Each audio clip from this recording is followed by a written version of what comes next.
अस्सलाम वालेकुम दोस्तों, स्वागत है आप सबका स्काई टेक चैनल में। और अगर आप सऊदी अरब में काम करते हैं, छुट्टी जाना चाहते हैं या फिर एम्प्लॉयमेंट ट्रांसफ़र लेना चाहते हैं तो इस वीडियो को पूरा ज़रूर देखना, क्योंकि जो सऊदी अरब की मिनिस्ट्रीज़ हैं उनकी तरफ से छुट्टी जाने के और ट्रांसफ़र लेने के कानून में चेंजिंग की गई है।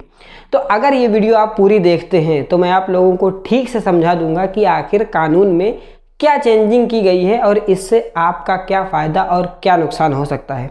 लेकिन रिक्वेस्ट बस इतनी सी है कि अगर आप चैनल पर नए हैं, पहली बार आए हैं, तो फिर चैनल को सब्सक्राइब ज़रूर कीजिएगा ताकि ऐसी इन्फॉर्मेटिव वीडियोस आप लोगों तक पहुंचती रहें। और जाते जाते वीडियो को लाइक कर दीजिए। और मैं आप लोगों को बताता हूँ कि आखिर ट्रांसफ़र लेने के कानून में क्या चेंजिंग की गई है। दोस्तों, मैं पहले समझता हूँ कि पहले क्या था और अब क्या चेंजिंग की गई है।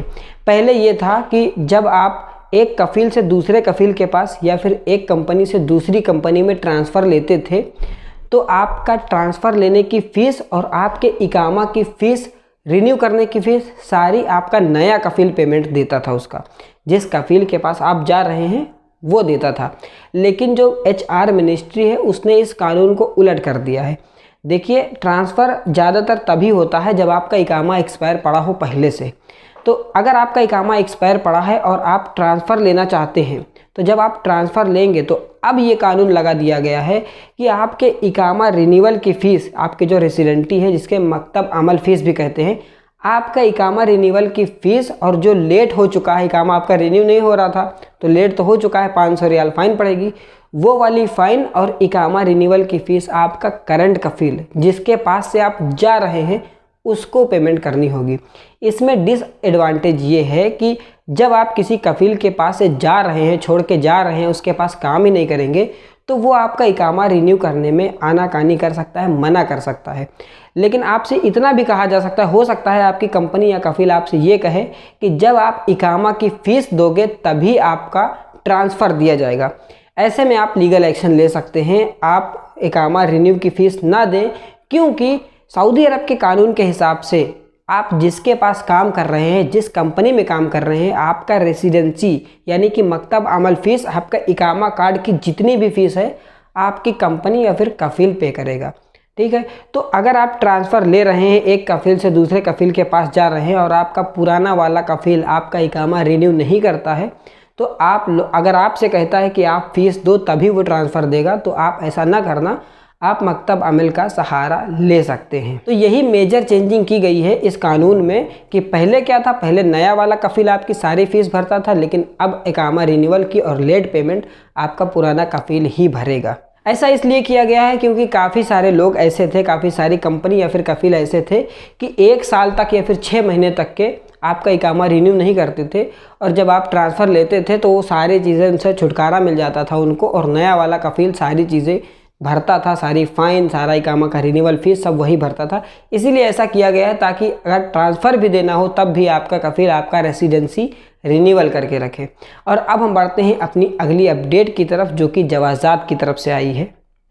दोस्तों, सऊदी अरब में काफ़ी सारे ऐसे लोग हैं जो छुट्टी जाना चाहते हैं और उनका पासपोर्ट एक्सपायर होने वाला है। किसी का 4 महीना, 5 महीना, 6 महीना इस तरह से बाकी है, तो वो लोग सोच रहे हैं कि वो अपना पासपोर्ट अपनी कंट्री पहुंचने के बाद ही रिन्यू कराएं। तो इस मामले में किसी ने सऊदी अरब की जवाज़ात से पूछा कि आखिर पासपोर्ट की वैलिडिटी कितनी होनी चाहिए तो छुट्टी लग जाएगी। तो सऊदी अरब की जवाज़ात का कहना है कि अगर आपका पासपोर्ट 3 महीना या फिर उससे ज़्यादा तक का वैलिड है तो आपकी छुट्टी लग जाएगी। बड़े आराम से छुट्टी लगाई जा सकती है। 90 दिन या फिर उससे ज़्यादा की वैलिडिटी आपके पासपोर्ट में होनी चाहिए। और दोस्तों, सऊदी अरब की जवाज़ात ने यह भी क्लियर कर दिया है कि आखिर आपकी छुट्टी गिनी किस तरह से जाती है, क्योंकि आपकी छुट्टी 2 तरह से गिनी जाती है। एक उस तरह से जिस दिन आपने छुट्टी लगवाई है उस दिन से स्टार्ट होगी, और एक उस दिन से जिस दिन आप एयरपोर्ट से निकल कर अपनी कंट्री के लिए जाते हैं। ठीक है, तो कब कैसे गिनी जाती है ये मैं आप लोगों को बताता हूँ। दोस्तों, जो आपके छुट्टी का पेपर है तो उसके ऊपर छुट्टी लिखी होती है। अगर छुट्टी दिन में लिखी हुई है, जैसे लिखी हुई है रिटर्न बिफोर करके, वो डेट लिखी हुई है जिस डेट को आप वापस आएंगे। जैसे कि मान लीजिए आज 20 तारीख है और 20 तारीख को आपने छुट्टी लगवाई और आपके छुट्टी के पेपर के ऊपर लिखा हुआ है रिटर्न बिफोर 30 जुलाई, 30 जुलाई ये लिखा हुआ है, तो फिर आपकी जो छुट्टी है वो जिस दिन लगवाई गई है उस दिन से गिनी जाएगी। जिस दिन लगवाया है आपने उस दिन से गिनी जाएगी। लेकिन अगर आपकी छुट्टी के ऊपर इस तरह से लिखा हुआ है 90 डेज़ या फिर 60 डेज़ या फिर 120 डेज़ 120 दिन इस तरह से लिखा हुआ है। तो जब आप एयरपोर्ट से निकलेंगे उस दिन से फिर छुट्टी गिनी जाएगी। 2 तरह से छुट्टी गिनी जाती है। अगर आपको समझने में कोई प्रॉब्लम आई हो, मैं ना समझा पाया हूँ, ना बता पाया हूँ, तो कमेंट सेक्शन फिर आपका है, आप उसमें बताइए। जो भी सवाल आपका है आप वहाँ पर पूछ सकते हैं, इंशाल्लाह मैं आपके सवाल का जवाब दूंगा। और एक उम्मीद तो मैं आप लोगों से लगा सकता हूँ कि वीडियो आप लोगों को पसंद आई होगी। अगर आपको वीडियो पसंद आती है तो आप वीडियो को लाइक ज़रूर कीजिएगा, और अगर आप चैनल पर पहली बार पधारे हैं तो फिर सब्सक्राइब करके बेल आइकन को प्रेस कर लीजिएगा। मिलता हूँ आपसे नेक्स्ट वीडियो में, तब तक के लिए आप लोग रखिए अपना ख्याल। अल्लाह हाफिज़, टेक केयर।